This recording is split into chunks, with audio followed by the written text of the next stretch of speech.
Pressure by Eric Harrison. A story of the dangerous New Orleans streets and how the pressure bust pipes and saved lives. Tut and Glizzy have been best friends since high school. The bloodthirsty streets of New Orleans is about to change their lives forever. The pressure is on. The reaper is creeping, but the angels are not sleeping. Will the pressure destroy them, or will it make them stronger? Chapter 1. Summertime in New Orleans is hot, extremely hot. Not just the sun, but the hood too. Tut, a young man who is in college at UNO for computer technology, is enjoying his summer vacation. It'll really be a vacation once he finishes his summer semester, but 2 classes instead of 4 is a mental vacation. Tut always say, schoolwork is brain push-ups. Tut, a lanky, slim, handsome, dark-skinned brother from the Ninth Ward, refuses to let his environment tear him down. His biological dad is currently in prison. He caught a 15-year bid in 2009 for manslaughter. He's set to be released in a few days. Tut was raised by his mother and stepfather. His mother is Keturah Khan Shakur. She's married to Matula Shakur. Tut's mother is a nurse at University Hospital, and his stepfather owns the neighborhood grocery store. What's up, Glizzy, brother? What up, Tut, my brother? You home from school, huh? How your day was? It was great, just doing brain push-ups. You need to come get in there, Glizzy. Oh, man, school ain't for me. I love these streets. Gotta get my hustle on to chase that bag, you dig? You could come get your legal hustle on and chase that bag, brother. It take time, but patience is a virtue. You can do it major and ball like Robert Smith. That's a black billionaire who get it legal. You don't have to be on the block hustling. You see, my step-pops got his own store. He ain't rich, but he's straight. It is many legal ways to chase that bag, Glizzy. I feel you, Tut, but I love this fast money. I move right, so I'ma survive out here. I ain't gonna be like them flunkies. Tut looked at Glizzy with a worried look. The confidence Glizzy spoke with bothered him. I'm going to pray for you, brother. I love you, and I just want you to live right. I love you too, Tut, but you know Glizzy stay in the streets. So what are your plans for the next 5 years of your future? Glizzy stared at Tut with a puzzled smile. Then he said, get that bag, as he blew weed smoke out his mouth. Once you get that bag, what you going to do with it? Buy me a house on the lakefront in Slidell, a helicopter, and a Porsche. You know I'm a cop mom's a house. I feel that there, my brother, Tut said. What are you going to invest in? I'm going to leave that up to you and my brother Rock. He the football player, you the computer whiz. I'm sure y'all will come up with something. I just want to make sure we all ball, Glizzy said with excitement. I want to be past straight. We can get past straight legal, Glizzy brother. I don't want to lose you to these streets. My daddy finishing up a bid now. You can't get that lost time back. Don't trip, Tut. The Glizzy gonna be paid. Chapter 2. Hey, Ma. Hey, Pops. Hey, baby, how was your day? What's up, son? How you feeling? I'm doing good. What is that you cooking, Ma? Shrimp pasta, corn, garlic bread, and peach cobbler for dessert. Oh, I can't wait to chow down. Me too, son, Mr. Shakur said. Mr. Shakur and Tut had a great relationship. He had been in Tut's life since he was about 5 years of age. He married Tut's mom when Tut was about 8 years of age. Tut's biological father was also in his life, but he went to jail when Tut was 8 years of age. They kept in touch, but with his absence, Tut looked to Mr. Shakur for fatherly love. Mr. Shakur, a great man, didn't hesitate to step in.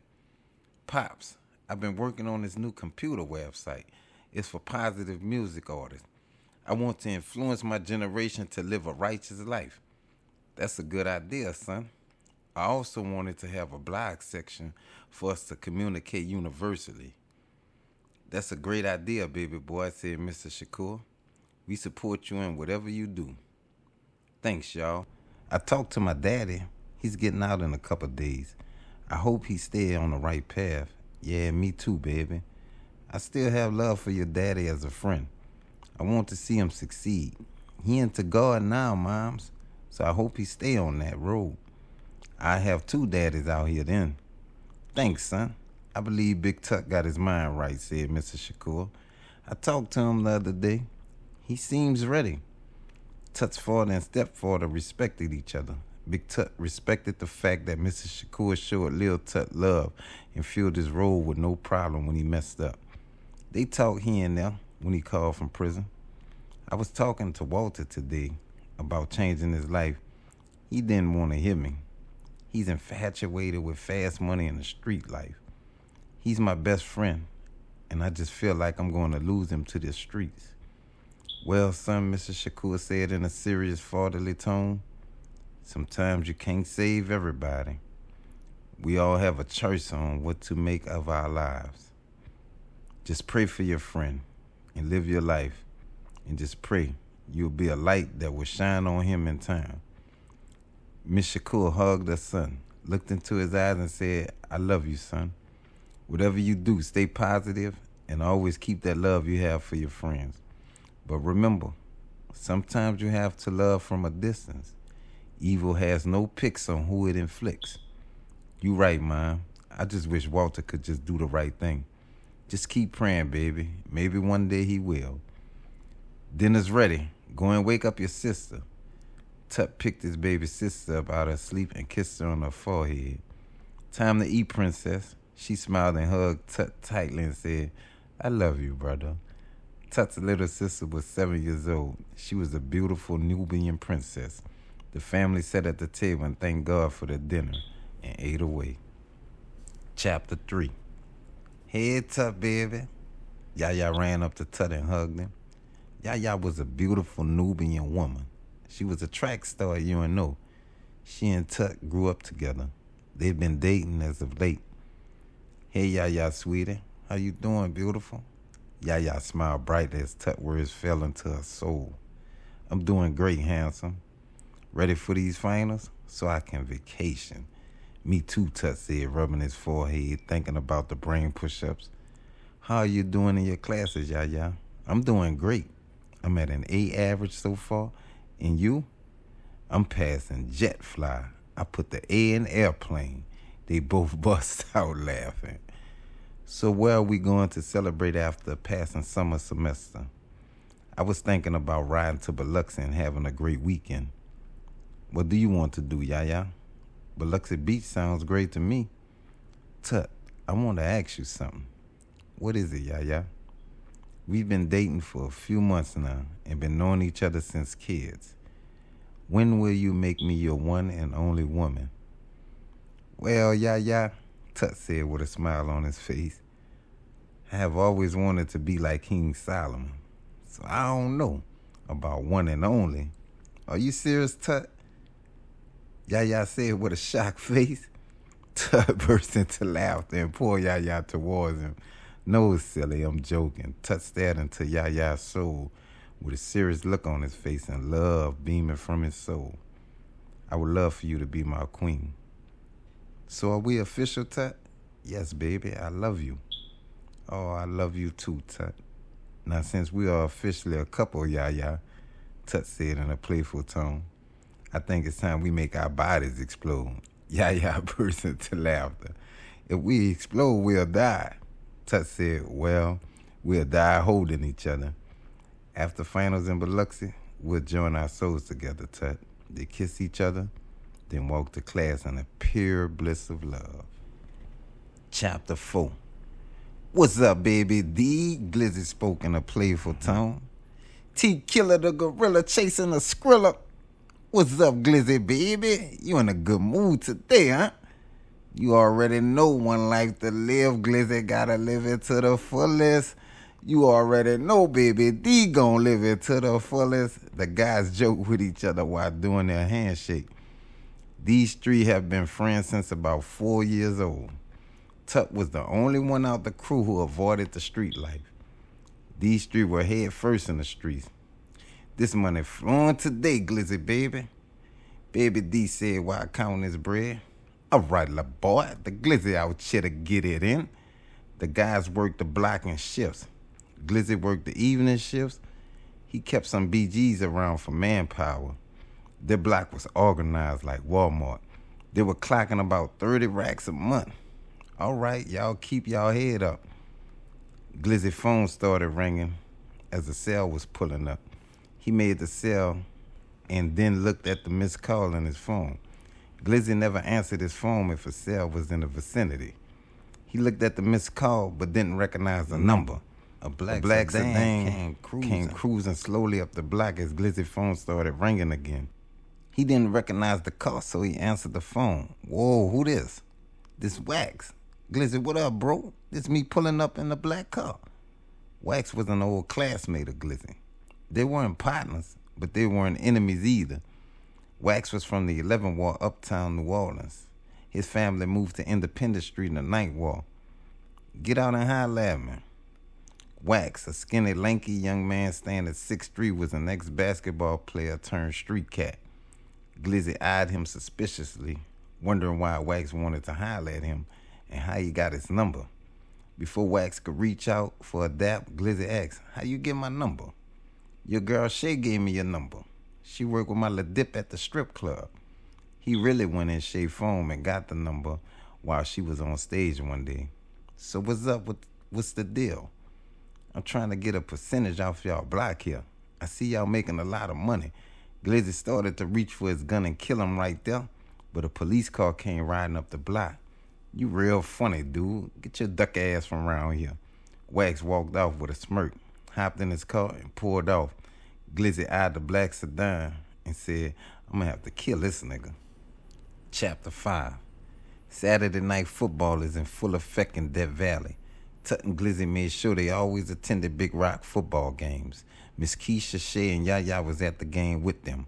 The group of 5 Big Rock fanatics changed LSU fans' defense chant to chants of Big Rock. Miss Keisha was so proud of her son. "Man, Tut, look at Big Bro," Glizzy said with a smile. "I'm so proud of him. He a star already. He going to the NFL. I know, bro. I'm happy for him, too." Tut spoke while eating some nachos with Yaya. "You were supposed to be on that football field, too, Glizzy. You sang iron like Drew Brees. The Glizzy ain't slinging nothing but the..." He stopped mid-sentence as Miss Keisha gave him an angry look. "What, man?" "Walter, don't whoop me. You just piss me off sometimes with that street talk. Your ass should be right out there with your brother. Get your life together, Walter.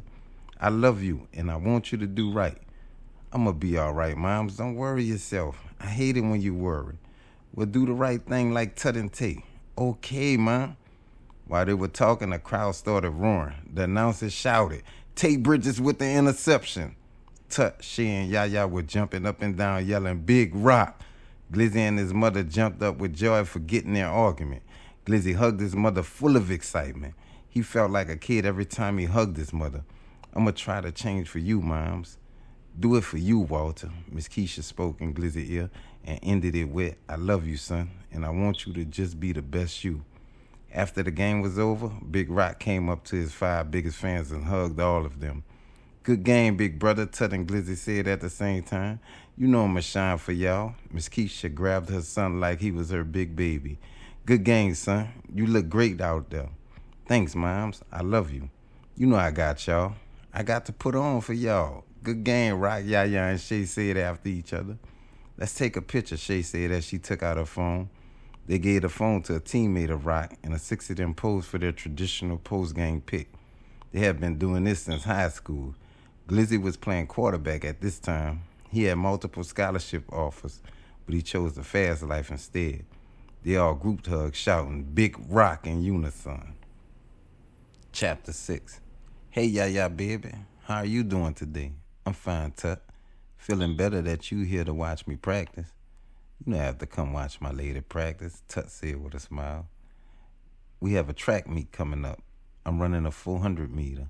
I'm aiming for first place. I want our whole team to earn first place. So you know we out here pushing each other hard." Tut started massaging Yaya's thighs as she was stretching.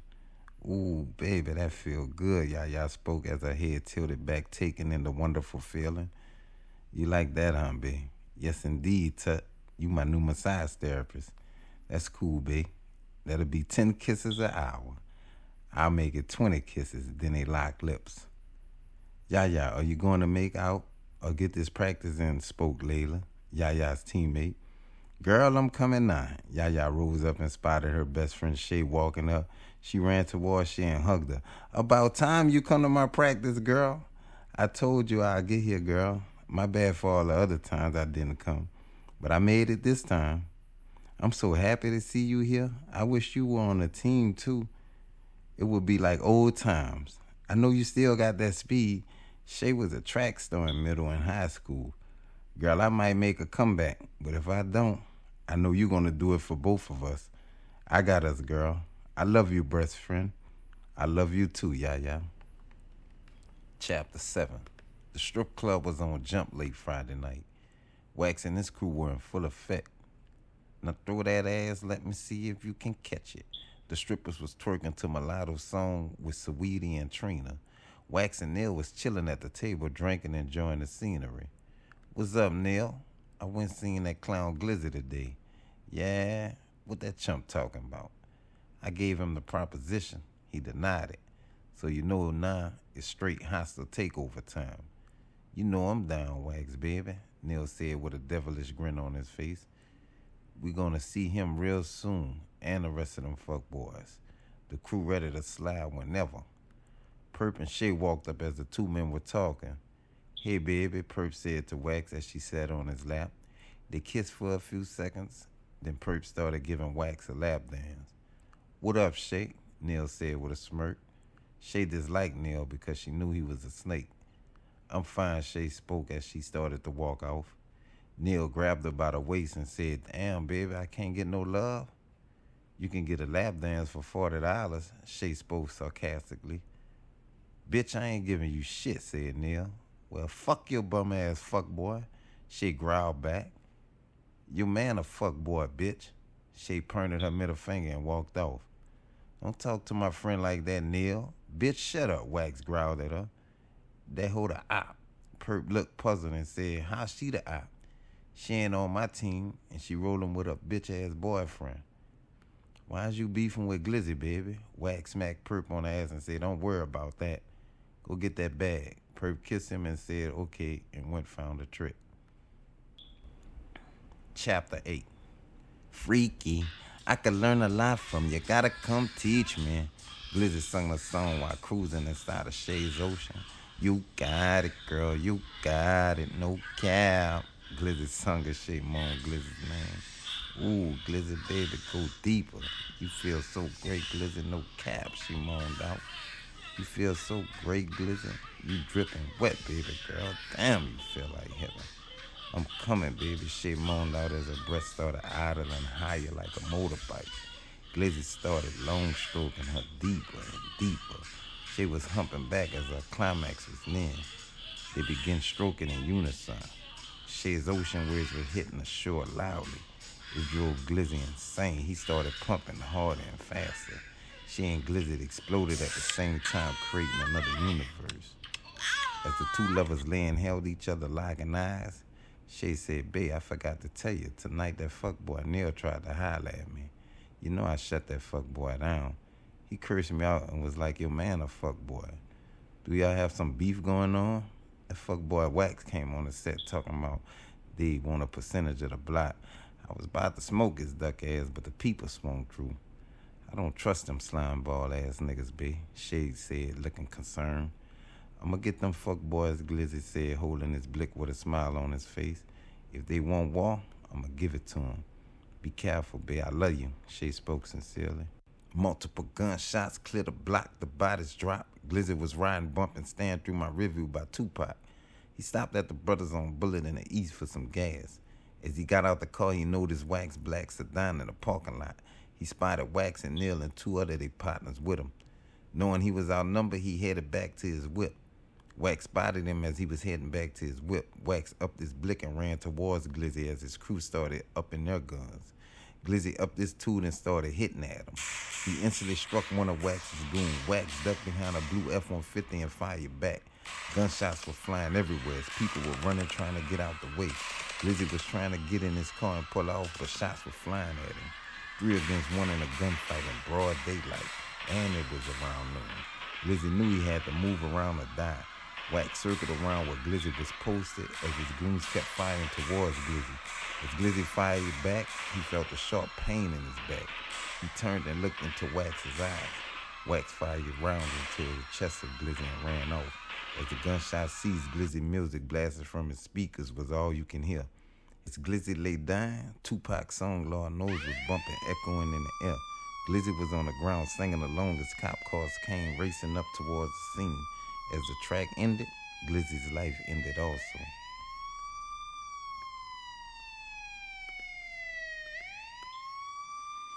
Let's go. Come on, you could do it. Chapter 9. A beautiful Saturday with the sun shining brightly. Cars packed reaping the Harvest Church in the lower ninth wall. Glizzy's family and close friends arrived in limos. Glizzy was a young street cat who had mad love in his hood. Most remember him as the athletic high school quarterback who had the talent to make it pro if he pushed it to the limit. But like so many other ghetto kids, he gave up to pursue fast money in the street life. And the for sure two promises in the street life is jail and early debt. Tut, Baby D, T Killer, and Big Rock were in the limo listening to Tupac's song Life Goes On off the All Eyes on Me album. Tupac was Glizzy's favorite artist. It was surprising to many because Tupac had died before he was born. Glizzy would always say, though, Tupac was the greatest because he cared about the people. Damn, I miss my little brother, Big Rock spoke softly, voice cracking from the pain in his soul. T Killer hugged Rock and started crying. Baby D was in a daze staring at Glizzy on his t-shirt. Tut was rapping along with the song just thinking about his friend. The four brothers exited the limo and walked towards Miss Keisha, Shay, and the rest of Glizzy fam and friends. Big Rock placed his huge arms around his mother to comfort her and walked into the church. Glizzy lay there in the coffin with a peaceful look on his face as he were in a good sleep. His mom dressed him in a white suit similar to the suit Tupac had on in his I Ain't Mad At You video. Miss Keisha and Shay burst into tears at the sight of the young man they both loved.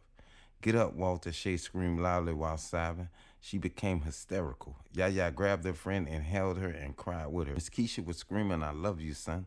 Big Rock held his mother and tried to console her, but he was in deep pain watching his little brother lay stiff in a casket. Baby D, T Killer, and Tut were also crying, devastated, looking at their brother in a coffin. The preacher signaled for the choir to start singing a hymn as he watched family and friends grieve for another young man who lay in a coffin before his time. The choir began to sing Never Would Have Made It by Marvin Sapp. As the preacher asked everyone to move to their seats, the sun started shining brightly inside the church as the choir sung like angels.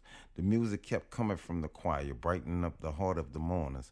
The preacher started preaching from Revelation 21 about the afterlife. Tut sat motionless, listening to the words fall on his soul.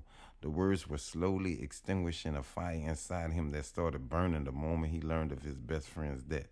After the sermon, family and friends went to the burial site and then to a repast on the night wall. Family and friends parted in second line in honor of Walter Glizzy Bridges. Chapter 10. Pastor Siakam, Tony O'Neill, pack up. Y'all rolling out. We ready now, Sarge. Y'all fellas be good and stay prayed up. OG Tony spoke loudly while dapping some of his partners off. Past Tut was talking to Youngin, a youth he was mentoring. Here's my son lying, Youngin. Holla at me. Keep your head up in here and stay in that word, you dig. I'm gonna bless your books as soon as I'm straight. All right, Mr. Siakam. I love you, big brother. Stay focused out there. I love you too, Youngin. Fly straight in here. Be good, OG Tony. Youngin shouted at OG Tony as he came to embrace Youngin. I will, Youngin, little brother. Keep progressing. Here's my number to where I'll be, and I got you when I'm good. All right, OG. I love you. Keep your head up out there. Already, Youngin. God got us. The two friends exited the place they'd been staying for years, full of confidence that this was their last time rolling out of jail. Tut sat on his car waiting for his father to come out of the prison. I don't want to hear nothing about no business. Ain't no Glock involved. Ride 49 song featuring Lil Baby Vulture Island was blasting from a familiar vehicle pulling up. Tut's heart started pounding as he locked eyes with Wax. Tut didn't know if Wax had followed him and was about to kill him. Wax got out his car mean-mugging Tut. Pert, Pipe, and Neil exited the vehicle after Wax. Tut jumped off the hood not knowing what to expect. Tut spotted his father and Wax's father walking out together. That curbed his nervousness, that he was about to be killed probably. Look at you, son, Mr. Siakam said with a proud look on his face. You look good, young man. What's up, Lil Tony? Mr. Siakam spoke to Wax. You done growed up, young brother. Good to see you. What's up, Big Tut? Wax spoke with respect for Mr. Siakam.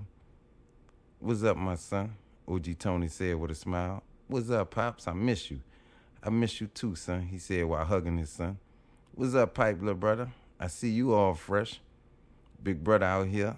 Thank God. What's up, Lil Tut? How you doing? I'm great, Mr. Tony. Tut spoke as he dapped him off and asking him how he was doing. I'm great, young man. I miss you, Pops. Tut spoke to his father. Big Tut and OG Tony hugged each other and began to pray. Everybody else just stood there watching the two ex-convicts give thanks to God. After they finished praying, they laughed at how everybody was just watching them. OG Tony laughed and said, man, what y'all, never seen brothers pray? Pipe said, I ain't never seen you pray. Well, I'm a changed man, little brother. Me and Big Tut been on this journey together for some years now. Tut hugged his father, loving what he was seeing. The groups headed to their cars. Big Tut and OG Tony dapped and both said in unison, I'ma holler at you, brother. Tut drove off and him and Wax locked eyes again. Tut felt anger as he looked at his best friend's murderer. So what's up, son? How's everything going? And what's the problem with you and Lil Tony? He killed Walter, my best friend. Not Keisha's boy, huh? Yes, Dad. I was spooked when they rolled up. I thought he was about to kill me. Oh, son, don't you get involved in that bull crap. You're a good young man. You're in college, and you're doing good.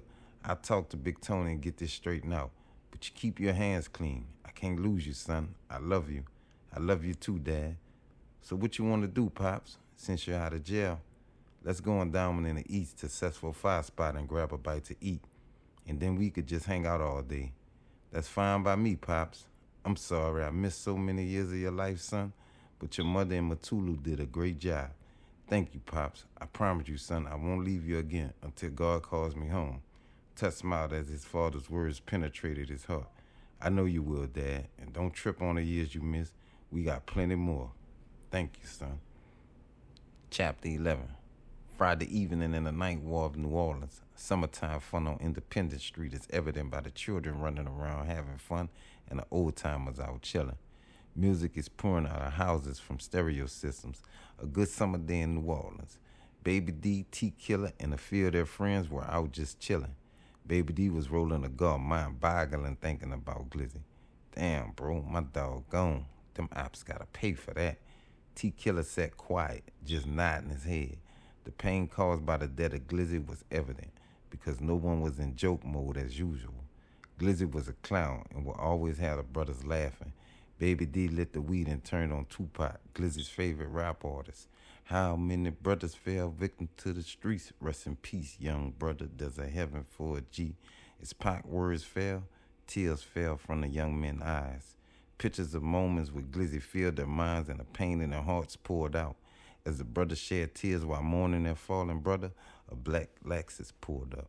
Baby D tucked the weed because he knew who the car belonged to. It was none other than Pastor Troy. Troy was a preacher from the Ninth Ward who always showed the young brothers love no matter what. What's up, young brothers? Pastor Troy spoke with a smile as he walked up and embraced his young brothers. What's up, Pastor Troy? Everyone spoke. Tut just walked up as the group were embracing. What's up, Lil Tut? Pastor Troy spoke to him. I'm good, Pastor Troy. What's up? How are you doing? I'm fine, young brother. Just checking on y'all. I spoke with your daddy, Big Tut, yesterday. He doing good. Tut just smiled, thinking about how his father had changed. Look, little brothers, I know y'all lost a brother. I want y'all to focus on living life and not destroying life. I want y'all to think on that, and I just want to pray with y'all. Everybody held hands, and Pastor Troy led them in prayer. Dear Father Yah, I come to you in the name of your precious son, Yahshua. Protect my young brothers here and help them handle the pressures of life and let them know that you care for them. Amen. Now, you brothers call me if you need to talk. Okay, Pastor Troy. Baby D spoke while giving Pastor Troy a handshake. He embraced all the brothers and left. What's up with y'all, D&T? Tut spoke to his friends with a look of concern. We good, Tut. Just stressing, bro. I know how y'all feel. This stuff crazy.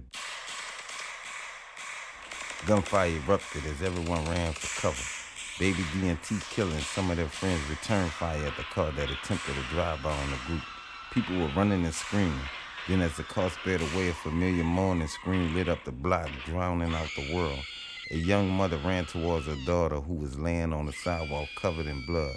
"No, baby, get up," the young mother screamed while holding her child's lifeless body. Police sirens and cries were now the music in everybody's ears. News reporters and onlookers stood by crying for the innocent 5-year-old baby girl who lay on the ground, a victim of foolishness. The mother's cry and Tupac's song Change were the only sounds you can hear as the earth cried for the death of an innocent angel.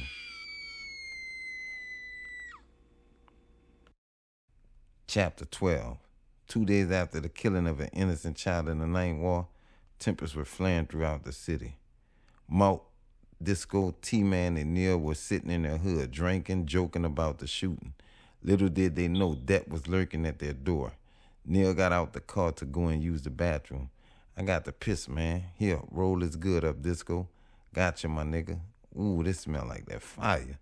"That's that gas from Afghanistan." "Well, we about to smoke it like the Taliban." The group burst into laughter. As Neil walked in the house, he didn't notice the car pull up 2 houses down from the car they were sitting in. Baby D and T Killer sat in the car, guns loaded, ready to set their enemies ablaze. As the soon-to-be dead sat joking about the kid they killed, the Reapers was lurking to collect the debt for the innocent bloodshed. Malt looked in the rearview and noticed 2 masked men right behind the car. Multiple gunshots rung out, sounding like a thunderstorm. Baby D and T Killer released anger into their enemies. T Killer took his mask off and looked T-Man in his eyes and screamed, "Look at the face of death, fuck boy." He let 2 more shots off, then walked towards the car. He noticed Neil standing in the doorway and was about to let off until he seen a little kid standing on side him. Baby D and T Killer wasn't the pussy type who killed innocent people, especially kids. So he just ran off to the car with Baby D and he drove off. They left 3 dead in the car. Neil walked outside and cried as he looked at the dead corpse of Malt, Disco, and T-Man. It's sad. 3 young men were dead, but they were a part of the shooters that opened fire on Baby D, T Killer in their neighborhood and killed an innocent little kid. Police sirens blasted on the block as onlookers and crime mothers of the victims looked and asked why.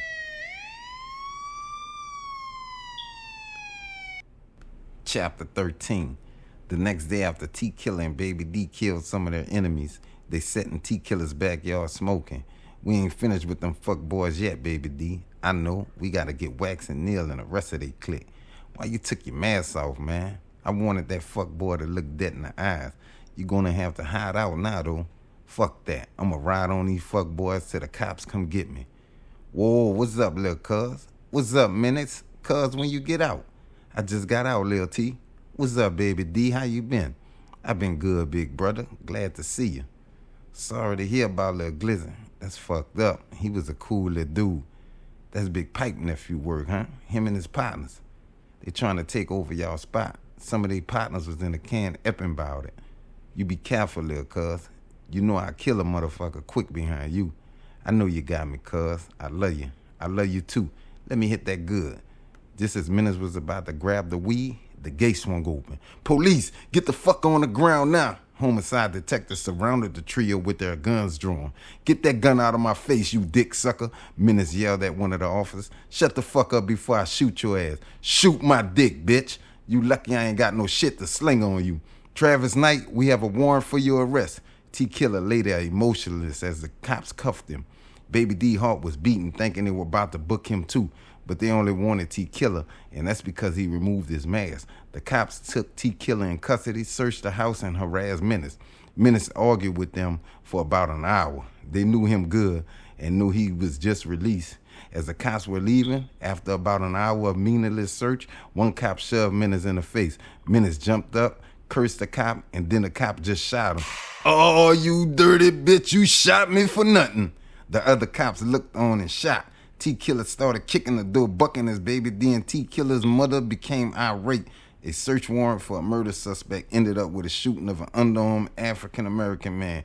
This incident will surely cause an uproar. All right, y'all know y'all going along with the book Pressure by Eric Harrison. It's a good book. But I know y'all might be a little tired right now. Go take you a break. Get you a bathroom break, a little snack. You know, whatever you're doing, you're at work. Just get yourself together right quick. Take a little pause, stretch, do what you got to do, and then get back to the book. And thank y'all for tuning in. Chapter 14. Protesters from the Black Lives Matter movement were out in full effect. Chants of, "Oh, you dirty bitch, you shot me for nothing," came from a loud, rowdy crowd. Signs with justice for Kenneth Brown were all over. Men are set in jail on a bogus parole violation for an assault on a police officer. "You dirty bitches got me locked up bad. Look at my people, bucking for me though. That's right, free Kenneth Brown before I throw some shit in your mouth. Kenneth Brown, pack your shit, you're rolling out. Free me, you dirty bitches." Menace continued screaming as he was rolling out. "Cap, suck my dick, you goat mouth bitch. I'm out this bitch." Wax and Perp was inside having sex. Oh, Wax baby rammed that yike in me. Perp's ocean was loudly slamming against the shore. Perp was built like Megan Thee Stallion and had the face of Reginald Carter. Wax was rolling on that X stroking hard. "Damn, Perp, this pussy good like fried chicken." Wax pulled out her and nibbled on her clit like a Manchu wing. "You taste so good, baby," Wax spoke while caressing Perp's breast. Perp was dripping like a waterfall. She had her legs bust open while Wax dove into his side dish. "Ooh, baby, I'm about to nut," Perp moaned out loudly. "Eat that pussy, babe. Ooh, babe, eat that pussy," Perp moaned while grabbing her hair. Wax played with her clit while sucking all the juices out of her fruit bowl. Perp exploded as Wax continued to devour her fruit bowl. Wax smiled as Perp lay there after exploding. "Oh, it ain't over. I'm about to wax that pussy.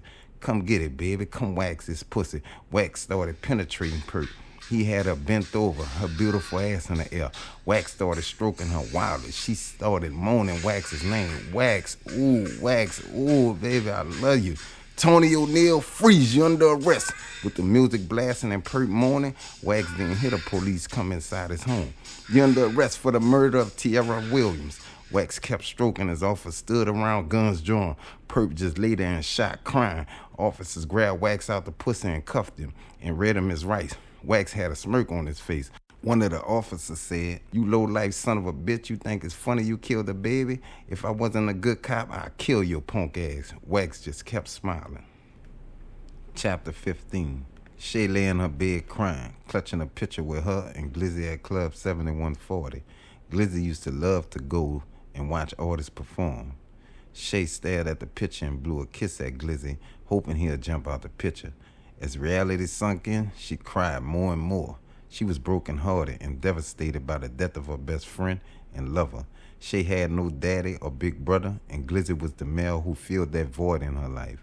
Tupac's song Unconditional Love started playing out of radio speakers, and she cried as she sung the lyrics along with Pac. She started praying, and a smile came across her face. Shay's phone started ringing. She looked and seen it was Perp. "Hello, what's up, Perp?" Shay said with a sad voice. "Girl, I'm just calling to check on you and make sure you okay." Shay lied and said, "I'm fine, just bumping Tupac, thinking about my baby." Perp said, "Let's go shopping, girl, and maybe that will make you feel a little better." "I'm okay, girl. I'm just gonna lay here and chill." "Come on, girl, you been missing work. This money's been coming." "Girl, I ain't worrying about no money right now." "Well, let's go get something to eat so I can get you out that house." "Come on, girl, please. Let's go to Waffle House." The Waffle House was Shay and Glizzy's favorite spot. Something inside Shay told her not to go, but she ignored it and went anyway. "Okay, girl, I'll meet you there." "Okay, girl, see you there," Perp said. Shay grabbed her keys and walked into the living room and was shocked to see her father sitting in the room with her mother and little brother. Her daddy jumped up and hugged her, picking her up like she was still his little princess. Shay just smiled and went along with the celebration. She was happy to see her daddy. She hadn't seen him in years. Her daddy was a heroin addict. He had been a pop-up daddy for years, but Shay still loved him. The smile on her mother's face revealed she still loved him also. Her mother said, "Where you going, sweetheart?" "To Waffle House with Perp." "Oh, girl, I fixed breakfast. Eat here," her mother insisted. Her mother had a funny feeling, but couldn't put her hands on it. "No, Ma, I'll be back shortly." Shay walked out with a feeling she should stay with her family, but a ring from her phone with Perp's name kept her walking out the door. "Hey, girl, what's up? I'm getting in the car now." "Oh, girl, I thought you stood me up. I'm out here already." "I'm on my way now," Shay spoke concerned. Shay turned on Reed Boulevard, heading to the Waffle House, bumping Tupac's song Death Around the Corner. She had a funny feeling as she sat at the red light. She brushed it off and drove on. As she pulled up to the Waffle House, something inside her told her to hurry up and pull off. She kept driving in, and suddenly she spotted Neil. Her heart dropped as Neil started shooting at her. Gunshots tore through her car and into her body. She looked at Perp, just smiling at her as her life was departing her. She screamed, "Fuck you, bitch," as she started going unconscious. Shay took one last glance at her and Glizzy picture and smiled. Her soul departed her body as Tupac's song Unconditional Love played in the background. A dope fiend who knew Shay's father called his phone and told him his daughter had just been killed and that Neil did it. Shay's family quickly arrived to the murder scene in grave despair. Chapter 16. Blessed is he that cometh in the name of the Lord. Oh, blessed is he that cometh in the name of the Lord. OG Tony and Mr. Siakam sung the song the same way they did in prison. They both joined the choir of Reaping the Harvest Church on Dauphine Street. They really loved God for helping them change and saving their lives. Tut looked on at his father with the smile of a kid proud of his father. "Thank you, Yah, for changing my daddy," Tut spoke from his heart. After the service was over, OG Tony and Mr. Siakam hung out and talked. "What's up, Big Tut? What you wanted to talk about?" "Our sons, Tony. They have a neighborhood beef going on, and we have to put a stop to the BS quickly." Tut walked up as they were talking. "What's up, little Tut?" OG Tony said and hugged Tut. "I'm cool, Mr. Tony. What's going on with this beef your pop's telling me about?" "Well, you know Wax killed my best friend Walter. All that is dealing with the charge he on now. All this started over drug territory. I'm in college and don't want no part of it. But Wax is crazy. He acts like he wants to kill me too. The day y'all got out of jail, he looked at me like he wanted to kill me. I thought they were about to until I seen you walking out. Oh, son, don't you worry. He's getting out today. I'll talk to him. Me and your father are brothers in the law. We will stop this foolishness. It's my fault my son is going down this evil road. No, Tony, don't blame yourself, brother." Big Tut spoke, encouraging his friend. "We'll get Lil Tony out the clutches of the devil. Let's pray, fellas." The three stood in prayer as it started to storm. OG Tony pulled up in his neighborhood and approached his son's crew. "What's up, fellas? We need to talk." "What's up, OG?" Lil Shada said. "Y'all have to end this beef y'all have going on. It's BS. You all are killing over the devil's playground. He playing all y'all like a fool. And I can't lose my son or none of y'all to this BS. I've been knowing all y'all since y'all were in diapers. Y'all were good kids. I'm sorry for the bad examples I set for y'all, but this has to stop." Neil spoke up and said, "OG Tony, you know we respect you and all, but it's up there and it's stuck up there." OG Tony looked up to the sky, looking for what Neil was talking about. They all bust out laughing. "What's up there is God, son. All these sayings you youngsters have now be confusing me. Look, I love you, little brothers. Please, for me, just think about calling a peace treaty. Me and Big Tut trying to end this foolishness before we lose more of y'all." "Okay, OG, we'll think about it for you," Neil said seriously. "All right, little brothers, let's pray and let God work in y'all lives." The group held hands and prayed. Mr. Siakam pulled up in the neighborhood with his son. Baby D and a few of his partners were outside chilling. Tut and his father walked up to the fellas and they all embraced. "What's on your mind, Big Tut? What's this meeting about?" said Baby D. "A peace treaty, son. I want you all to end this beef with Lil Tony and his crew." Baby D said, "It's up there and it's stuck up there, OG Tut." Big Tut looked up looking for what Baby D was talking about. The crew busted out laughing and Baby D said, "That means the beef ain't stopping," while laughing at Mr. Siakam. "Too many lives are being lost over nothing but some drug territory. This what them busters wanted, OG. They killed Glizzy, now it's up there. They killed the little baby, so it's stuck up there now. Oh, little brothers, let's bring it down here. I know all y'all and y'all parents. Why risk the chance of hurting your parents by losing y'all to jail or the graveyard? I did the time for y'all. Y'all should have learned from my mess ups. Please stop this madness, little brother. I love all y'all and want the best for y'all. I know y'all hurting, but God can heal all of y'all." Baby D started tearing up. He respected Big Tut and really wanted this beef to stop. The loss of Glizzy was taking a deep effect on him. And T Killer was in jail and Shay had just gotten murdered. He sat quietly just listening to Big Tut speak. The group prayed together and the storm started to pour from the heavens as they stood in prayer. Chapter 17. Friday night in New Orleans is always lit. Pipe's Club Pipe Bomb is one of the hottest spots in the city, no cap. Tonight's unplanned events will make it even hotter. Tonight is packed and popping, Lashada said excited. Them hoes in here, la boy, Lashada shouted. Lashada was always amping out his body. Neil was rolling out his mind, dancing with Perp friend. Girl was cutting up to that beat. Neil was enjoying himself until he spotted Code Red staring at him. Neil called Shada and nodded towards Code Red. Shada and Code Red went to school together. They always used to get into it. Shada noticed Code Red wasn't alone. He had some goons with him. Neil knew from the look of their face it was about to pop off. Pipe walked up noticing the tension. Pipe wasn't like his big brother OG Tony. He was still with the shit. Pipe approached Code Red and his goons. As soon as he started to speak, one of the goons opened fire, hitting him. Neil shot and the rest of their goons opened fire. Shots were flying in the club and people were running around scared. Code Red and his goons backed out the club, still firing at the ops. They ran to their cars as cop cars came speeding towards the club. They got in their cars and sped off, blending in with traffic. The cops entered the club and spotted Pipe's body on the dance floor. A few people were shot, but he was the only one dead. Another bloody night in New Orleans, one cop spoke sadly. Chapter 18. The next day, Tut and Yaya had a picnic in Joe Brown Park. These two had been doing this for years. This was their we time. You can tell they loved each other by the look in their eyes when they gaze upon each other. I got sun chips today, baby, Tut said, holding the bag of sun chips up, smiling. Yaya took out her special tuna fish that Tut loved. I got your favorite since you got my favorite chips. These two best friends had a special bond. They sat and ate while bumping Lucky Day. This is a beautiful day, Yaya, baby. I know, Tut. With all the drama going down, the sun is still shining. Wax's Uncle Pipe got killed at his club last night. I heard, babe. They really tripping. As soon as those words came off Yaya's lips, Tut spotted some of Wax's partners. His eyes widened with fear. What's wrong, Tut? Yaya spoke, noticing the look in Tut's eyes. Why we wasn't invited to the picnic, Tut? Lil Shada spoke with a mean mug on his face. Tut stood up and said, this is just me and my girl, bro. I don't want any trouble. Your hood came shot up our spot and killed our OG Pipe. I ain't got nothing to do with that, Tut said. We know Glizzy was like your brother, so you might be fucking with that. Soon as one of the goons with Shada started reaching for his blick, the park police rolled up. The cops exited the car, noticing the scene, and began to hack Shada and his crew up. The cops found guns on the two goons that was with Lil Shada and arrested them. Tut and Yaya got their stuff and left the park, thankful that the police rolled up at the right time. Chapter 19.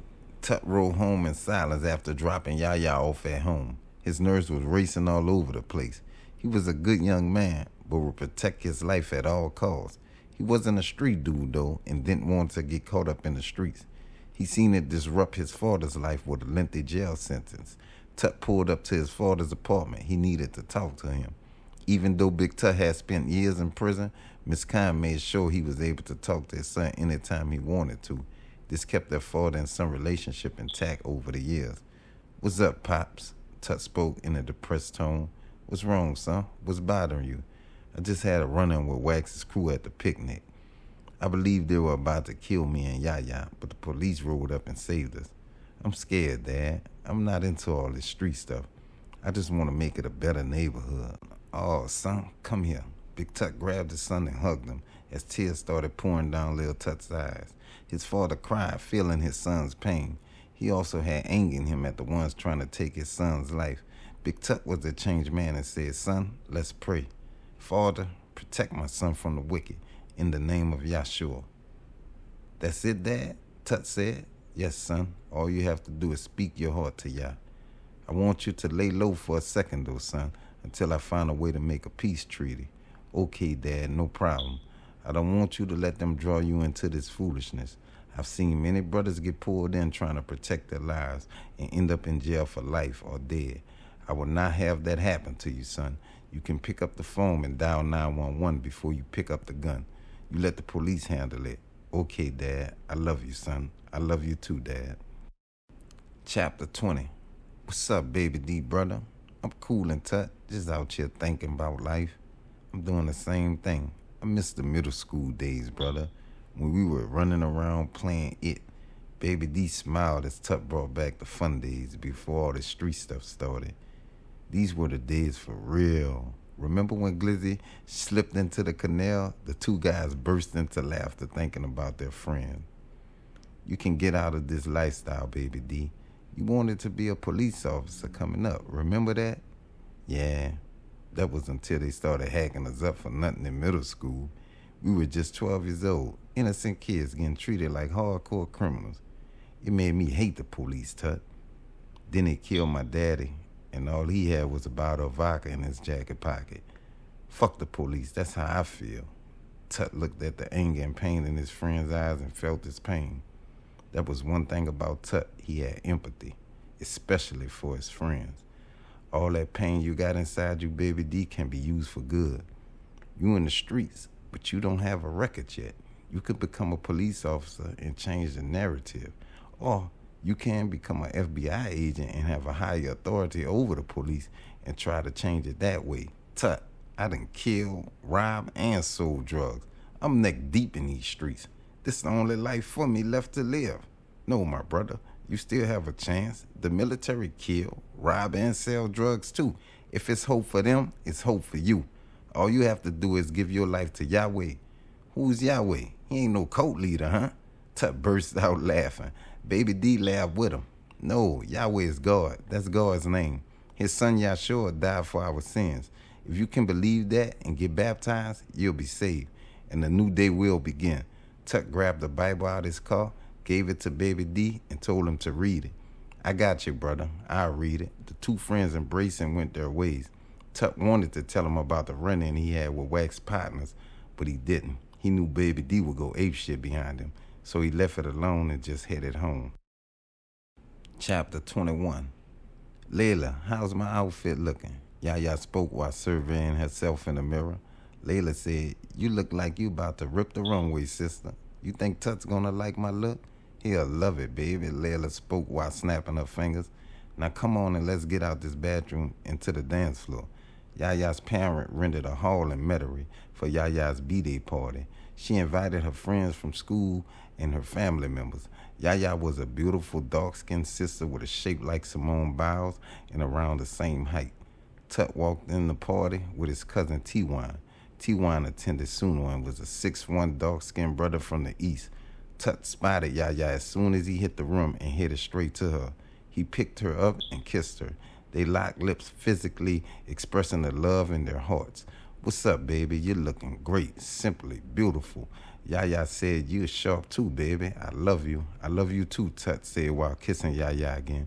These two were best friends and in love. Tut then said, what up, Layla? How you doing? What's up, Tut? I'm doing good. This is my cousin T-Wine. T-Wine, this Layla, Yaya's friend. What up, Layla? And what up, Yaya cousin? Hey, T-Wine, Yaya spoke while dancing the Chris Brown song, No Guidance. Layla was checking T-Wine out. Are you single, Layla spoke to T-Wine. That was Layla. She wasn't shy when she wanted to know something. Yes, I am, beautiful. What about you? Sure is, waiting for Mr. Right. Layla was a beautiful red bone from Houston. She stood about 5'5" and weighed about 120.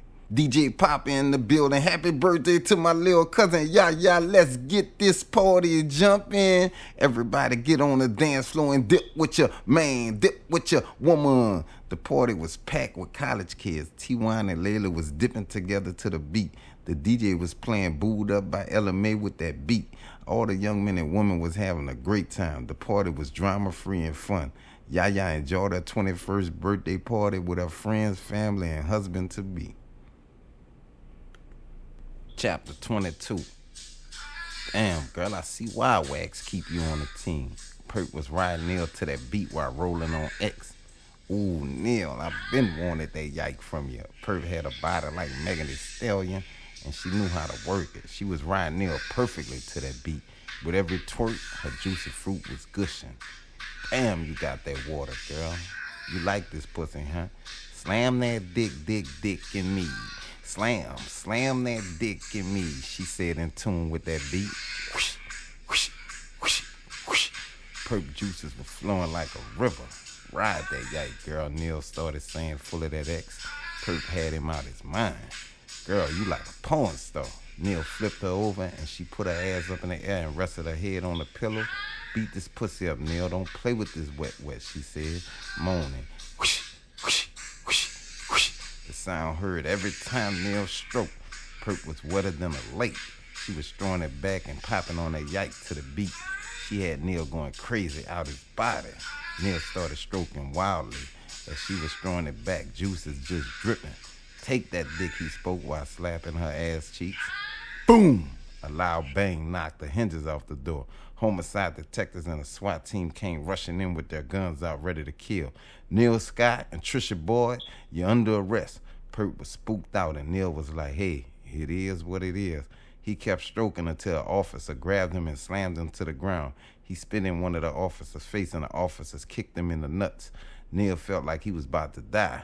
Perk was still bent over and crying. The officer covered her and said, put your clothes on, young lady.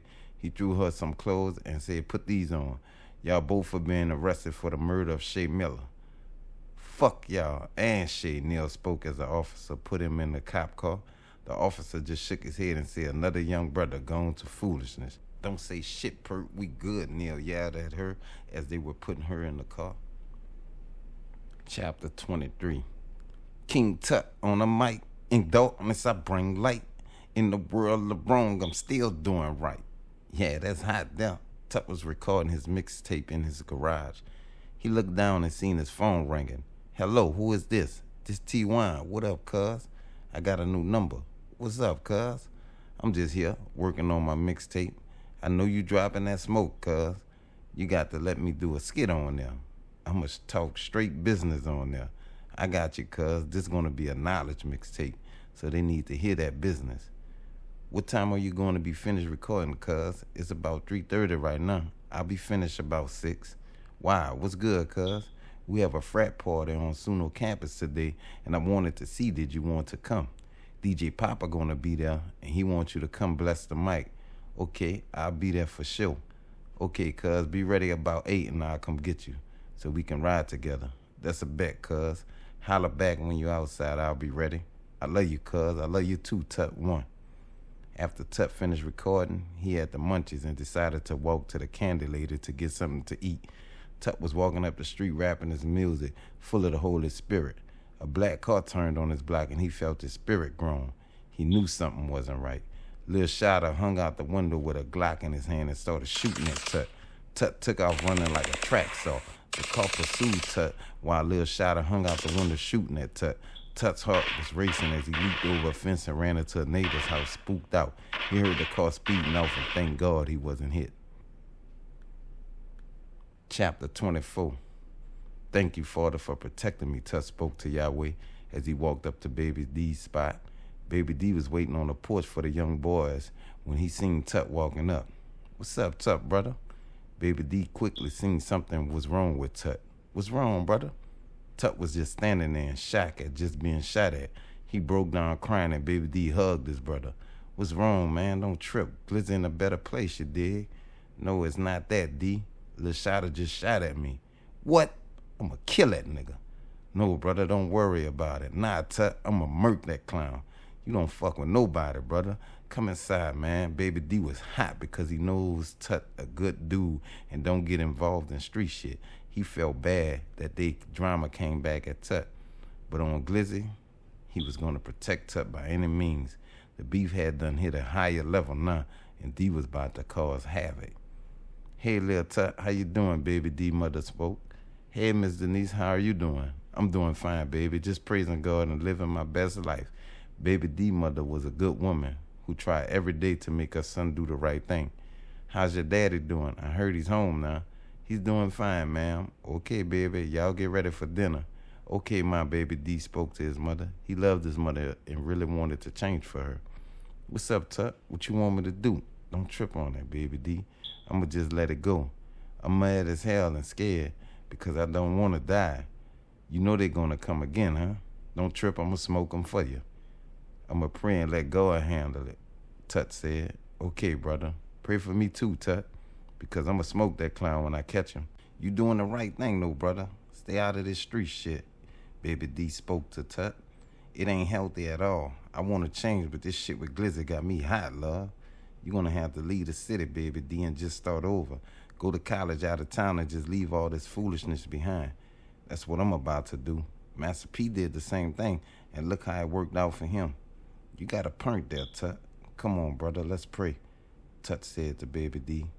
Dear Father, protect me and Derek and help Derek change his life. Watch over us and deliver us from our enemies and bring peace on our streets. Amen. Chapter 25. Tony O'Neill Jr., pack up, you rolling out. All right, fellas, y'all be cool. I'm out here. The check Pike wrote for Wax's bail just cleared and Pike was dead. Trouble was sure to increase with Wax back out. The drama was out of control and his main man and side piece was locked up. But Wax was able to sustain with his youngest and his girl. Wax walked out of OJC and his girl Tashelle was outside waiting.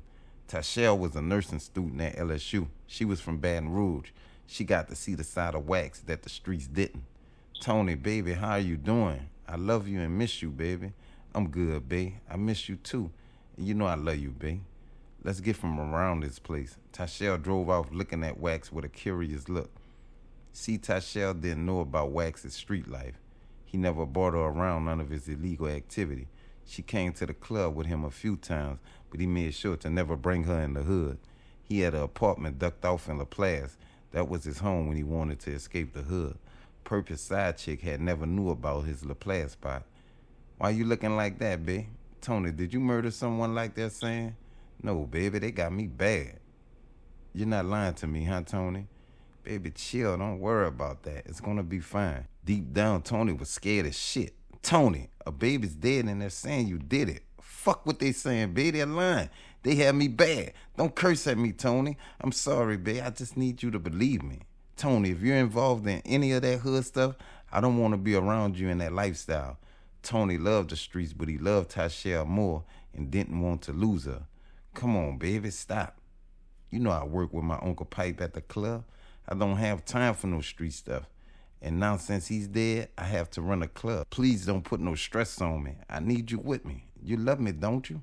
You know I love you, Tony. But I'm not cool with killing people. You're too smart to be involved in something like that. Tashelle's words touched Tony. She made him feel special. He needed her in his life. He knew, though, she'd find out the truth and leave him. So he braced himself for the heartache he'll soon be facing.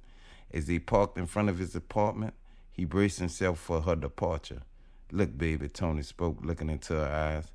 I lied to you, and I can't lie anymore. I'm in the streets, and I'm a killer and a drug dealer. You're a good girl, Tashelle, and you deserve a good man. My life is probably over if they accept these charges. Go ahead and find you a good dude that's positive and stay away from street niggas like me. Tashelle was full of tears, but she knew she had to leave. And like Tony Braxton said, do it. And she hugged him one last time and drove off. Waxhead went to Berlin as he watched his love pull off.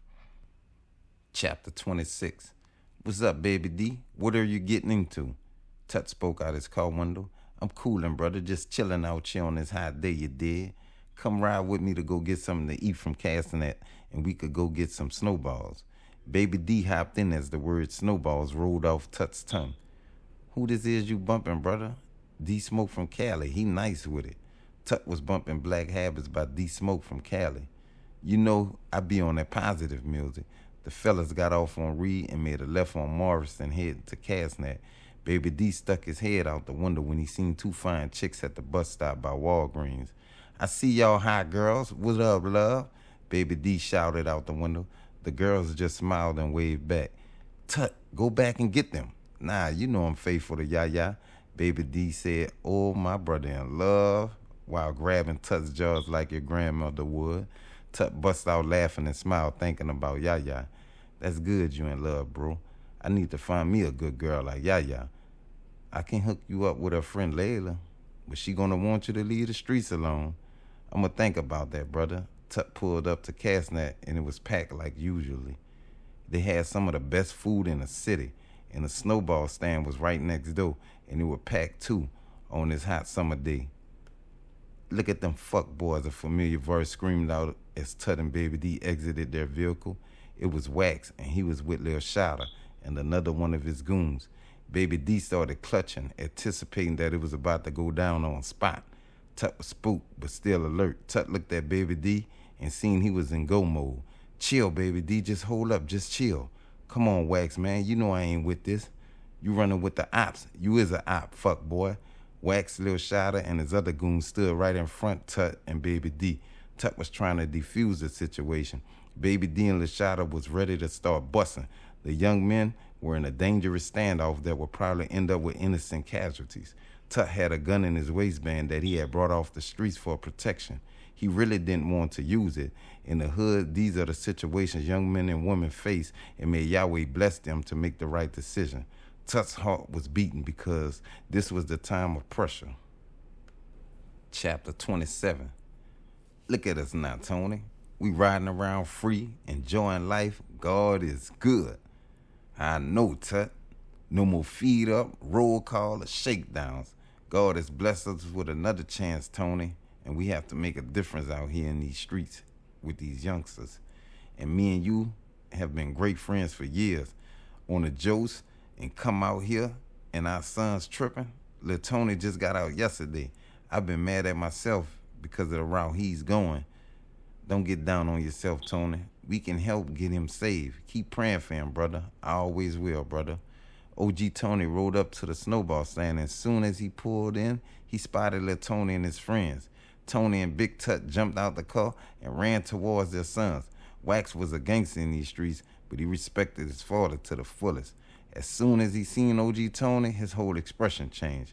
Like how when your parents used to pop up in class when you were in there clowning around, and Lil Tut was relieved to see his father and OG Tony. What the hell going on with y'all? Looking like y'all about to go wild, wild west all in public. Lil Tony, you facing life in prison already, son, and you out here trying to catch more charges? We just chilling, talking, Pops. Chilling my ass. I see it all in y'all face. I want y'all to end this stupid shit now. OG Tony was pissed. I can't lose you, son. I'm sorry I missed out on your life. But it's this same shit you involved in that kept me away from you for years. I love you, son, and I'm sorry. Lil Tony started crying. His father's words touched his soul. His father hugged him. Lil Tony cried harder. He'd been needing this fatherly love for years. Lil Shada was a young hothead with no father or mother. He had a look of disgust on him. Man, fuck that shit, Wax. Let's smoke these bitch-ass niggas. It's up there. Man, ain't no coming down. Big Tut spoke up and said, you ain't smoking nothing, young brother. You'll have to kill me before I let you kill my son. Wax said, Shada, chill. Dead that shit. Shada was hot, though. Fuck that, Wax. I'm about to dead these niggas. The third goon who Wax called Goonie was obviously siding with Shada. Lil Shada and Goonie upped their weapons, and Baby D and Tut upped their weapons. People started running as the youngsters were in a standoff. Chapter 28. Big Tut stood in shock as he seen his son with a gun drawn. Both of the groups stood there with their guns drawn, except Wax, OG Tony, and Big Tut stood in the middle pleading with the youngsters to drop their guns. Put down the gun, son. Big Tut spoke to Lil Tut. Tut stood there pointing his gun at Goonie. He was shaking and scared for his life. Come on, son, give me the gun. Wax stood silent, looking at his father, trying to convince his youngest to put their guns away. Baby D and Lashada were still screaming at each other, but they couldn't let off or they'll hit OG Tony, who was right in the middle of them. Come on, young brothers. We done lost too many of y'all already. Please put the guns down. Don't mess y'all lives up, little brother. God love y'all and don't want y'all to live like this. Those words touched Baby D, and he started lowering his gun. Goonie and Tut was in a heated standoff. I'll smoke you and your daddy, fuck boy. Tut dropped his gun and started praying. Tears rolling down his eyes as he prayed. His father hugged him and started praying with him. OG Tony started praying too and grabbed his son's hand and pulled him in and hugged him. Big Tut told the other boys to join them.